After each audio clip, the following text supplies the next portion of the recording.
Hi, everybody. This is Deb Brown with Building Possibility and Save Your Town.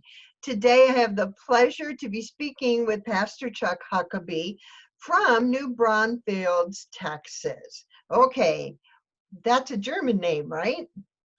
Well, believe it or not, we're a former German colony here between San Antonio and Austin, and it used to be a little small town. And what is it now? It's a booming part of the Metroplex that goes between San Antonio and Austin, and depending on who you talk to, sometimes it's the first or second fastest growing place in the United States. So what's making it grow, Chuck? Well, I guess if I knew that, I'd be a genius, but I don't. There's a confluence of things. We're between San Antonio and Austin, so when you have some dual income families, maybe one works in San Antonio, one works in Austin, so we're a good middle point. Yep. People who work at the military bases a lot of them retire in Texas, and so they're buying up property. People, remember the book Rich Dad, Poor Dad?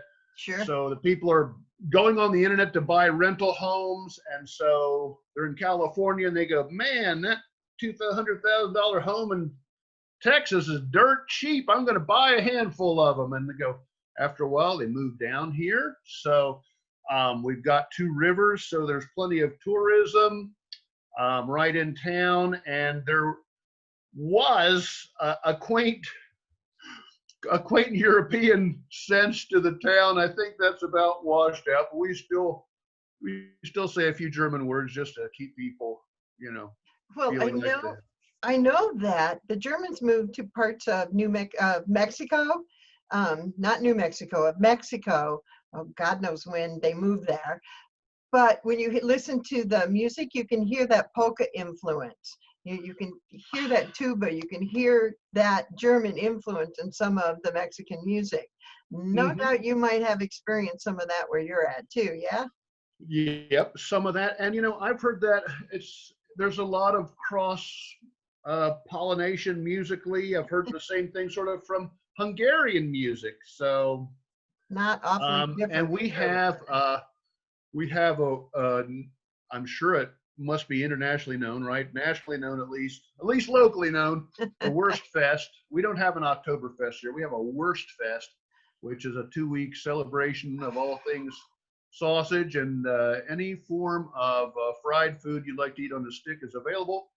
Plus all sorts of people running around in lederhosen and grindels, and you can sure find a lot. We even have world famous accordion players come in to play for us. So do you think that'll be here at Wurst Fest? You think you'll have it this year? Oh, well, that's a good question. We had a big fire after Wurst Fest last year, which I believe that's been rebuilt, but that was the threat immediately. Will we have it this year? Well, it's towards, November. Everyone's real chicken, right? So that would be a prime place for any sickness to spread. And what we've been finding is, they reopen bars and they say, yeah, you can come into this bar. You just have to wear a mask. It's like, unless they're going to drink beer through straws, the mask may sort of dampen the spirits of Wurst Fest. Might not be the idea. I was in Missouri last week, and my first outing since, the beginning of February.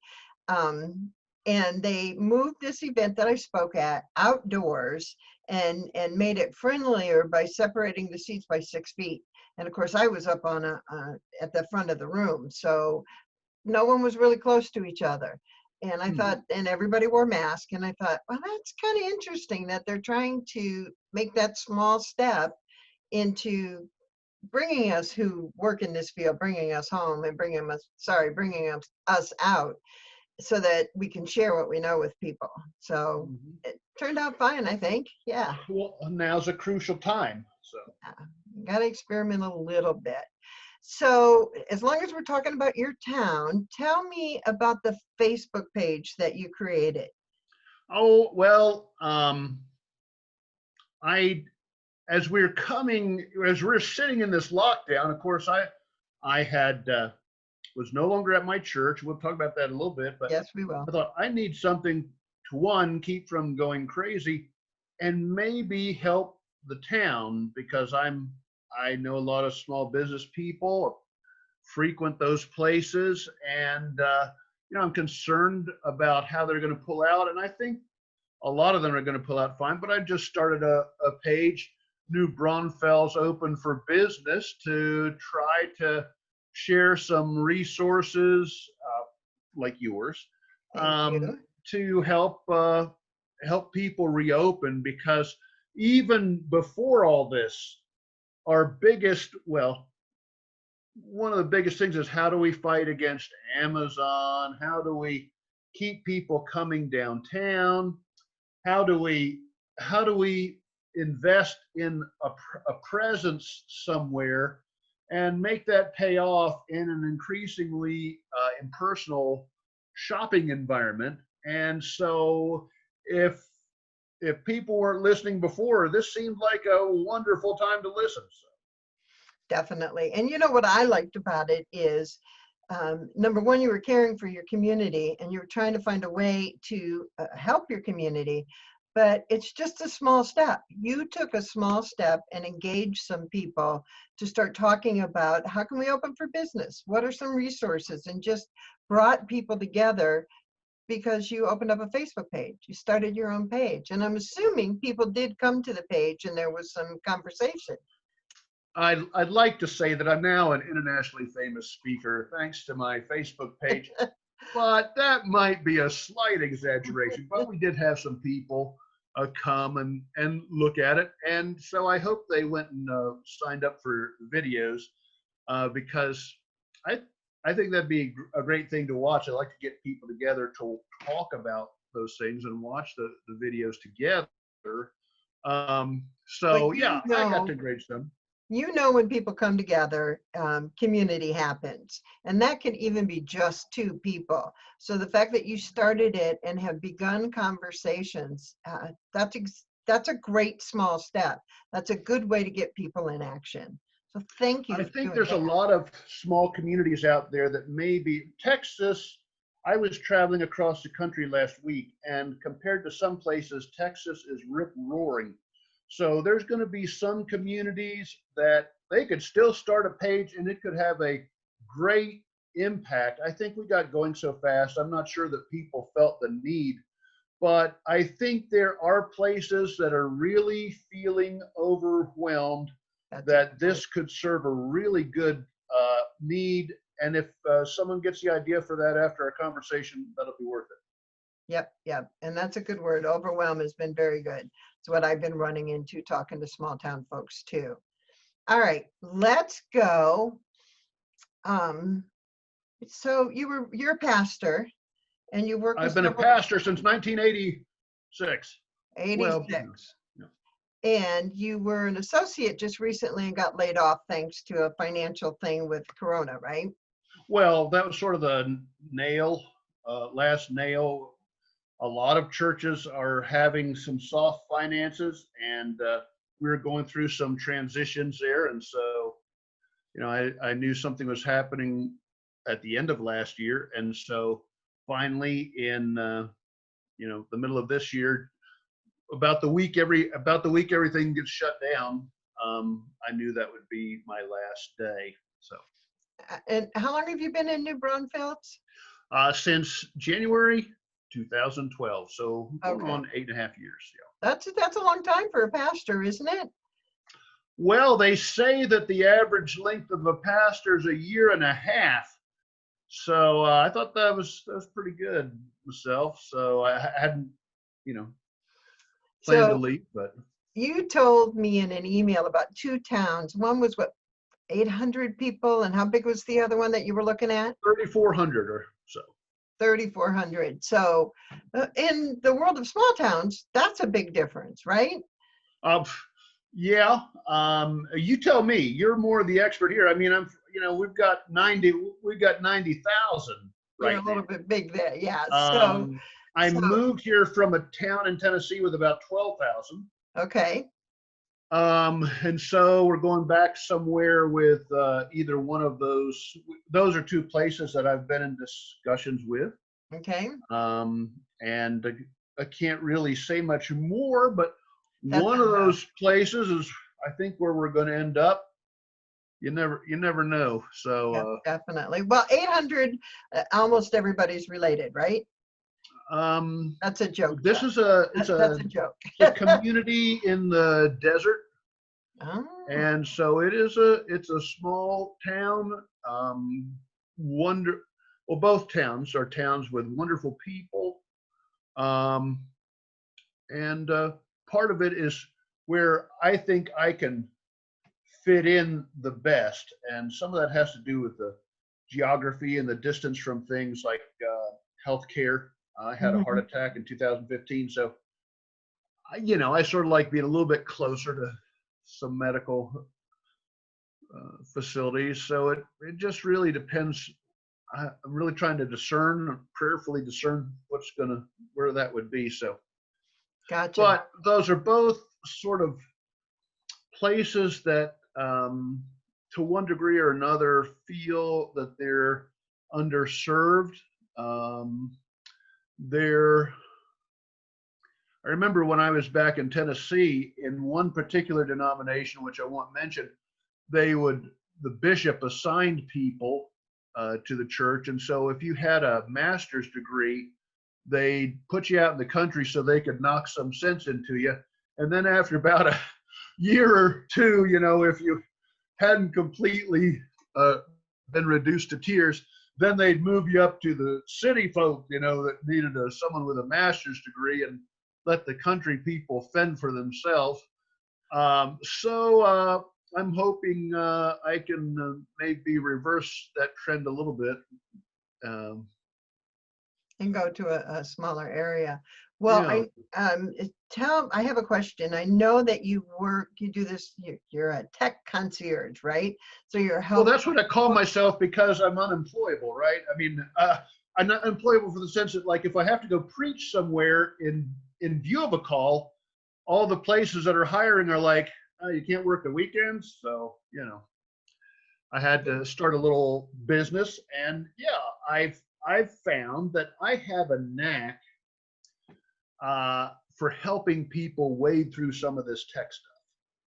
The only thing worse than going to a car dealer and buying a car and being there all day is going to a cell phone store and being there all day, and like, it's like, is this ever going to get done? Can I ever get a straight answer? What's going on? Yeah. And so I've sort of like walking people through that, where I can work remotely. I can, one, see if people are going to save money. Two, see if there's a service in their area. And three, get them through the process, because it can be a little bit intimidating doing it from home, because you got to pry that phone open and get that SIM card out. And Or so whatever it is. Yeah, sure. whatever that is. So yeah, so I've been doing some of that just to stay busy in the meantime. So Well, I yeah. just see it as another way of serving. Um, I would imagine that that's at the center of what you do, is to serve people. And it's not always preaching, but it is an opportunity to talk to people that need help. Well, it's sort of funny. I saw one of my first customers was a friend that I saw talking about cell phones on Facebook.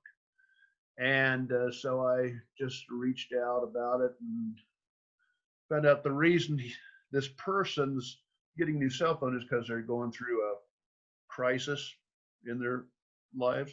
Hmm. So it fit right in, right? So Yeah, I'm sure they had that. That gives them an opportunity to have somebody to talk to. Um, and we can all appreciate that at any given point in our lives, I'm sure. Definitely. So, first of all, thank you for being in touch with us and for following us at Savior.town. We love talking to our members and the people that follow us. So thank you for that. And for agreeing to do this interview. I just want to show who the kind of small businesses that are out there, the kind of small towns that are out there. I mean, you quite literally created your own position that serves you well while you're waiting to find another position. Right. And I want people to know that you can do that. That's a small step you can take. If you were decided to stay where you are in the community that you are, you could continue to do that, right? Yeah, I'd have to, we're sort of expensive here. I'd have to ramp that up pretty well. But yeah, definitely. But in the meantime, it has given you some income and the ability to be with people and do what you do so well, is to serve people. Right. Is there anything you want to share?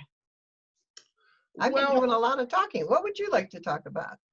oh, well, that boy. Well, I think you're right. I think this the email that I responded to saying, "Hey, interview me," was the one about what are you going to do between times. It's a lot of people seem like, oh, we're stuck between the what should be and what is, or what I want it to be. There you go. And so I think your point was well taken. Even if most of us can't start a business, including me, can't start a business and boom, it's an overnight, viable entity. Correct. So you've got a lot of listeners out there who right now they're like, hey, really need a job and need a paycheck, but I really have a dream too. So now's a great time that while you're searching online, waiting for interviews to happen, waiting for things to get returned to you so you can continue the process of looking for it, now's a good time of asking, what can I be reading or listening to that down the road is going to help me pursue that small business? So now's a good time to retool for the days ahead. So hopefully people are using it. That's good advice. I just found out, I live in Iowa, and for people collecting unemployment, they have access to courses through an online place called Coursera, Coursca, I think is how it's spelled. And it made me think, well, what other states are doing something like that? And their courses from, how to sew a button on to physics. I mean, the whole gambit kind of courses. And this is a great time to become more familiar with your computer, listen or join in trying some things that you might not have tried before. Maybe you'll take an online course on how to be a better writer.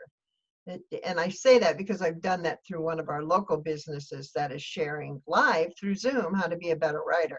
And it's so much fun. And it gives you the opportunity to meet people that you may not have met before in your community. And it doesn't even have to be this big official thing. It could be your local woodworker in his shop and got his camera set up and can show you how to plane a piece of wood right, or whatever it is that you might want to learn. It could be a little woodworking course. So I was talking to a guy the other day. I'm asking, well, what are you doing? He's really worried about the virus, so he's been staying home.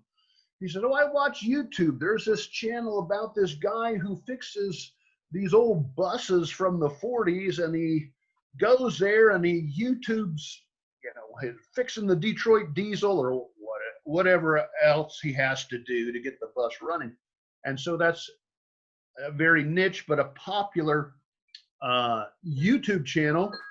So you're ringing too, huh? I'm ringing too, but there's I don't know how to stop it. It's a wind chime. I must be too windy. There we go. All right. But anyway, so anything can become an internet phenomenon like us, right?